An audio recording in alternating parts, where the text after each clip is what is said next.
አሜሪካና ቻይና በምርቶቻቸው ላይ ጥለውት የነበረውን ታሪፍ ለመቀነስ ተስማሙ። ሁለቱ የግዙፉ ኢኮኖሚ ባለቤቶች በተደጋጋሚ የአጸፋ ታሪፎችን እርስ በርሳቸው ሲጣጣሉ የነበረ ሲሆን፣ በጄኔቫ ከተደረገ ውይይት በኋላ የአጸፋ ታሪፎቹን በ115% ለመቀነስ ተስማምተዋል።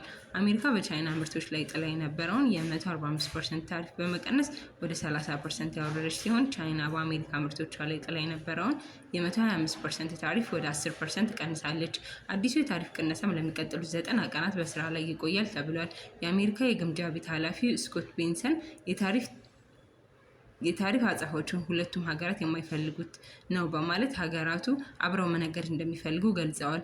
ቤሰንት አዲሱ ስምምነት አንዳንድ ሴክተሮች ላይ የተጣሉ ታሪፎችን እንደማይመለከት የገለጹ ሲሆን፣ አሜሪካ በመድኃኒት፣ ሴሚኮንዳክተር እና ብረት ላይ አሁንም ስትራቴጂካዊ የንግድ ሚዛንን ማስጠበቋን ትቀጥላለች ብለዋል። በተጨማሪ ቻይና ከታሪፍ በተጨማሪ ውድ ማዕድናት ወደ አሜሪካ እንዳይላኩ ያስቀመጠችውን እገዳ ጨምሮ ሌሎች ከታሪፍ ውጭ የሆኑ የንግድ እገዳዎችን ታነሳለች ተብሏል። የጄኔቫ ውይይት በሀገሪቱ ከፍተኛ አመራሮች መካከል ከትራምፕ ወደ ስልጣን መመለስ በኋላ የተደረገ የመጀመሪያ ውይይት ሲሆን፣ በጊዜያዊነት ቢሆንም ሀገራቱ ከገቡበት የንግድ ጦርነት ፋታ እንዲወስዱ አድርጓል።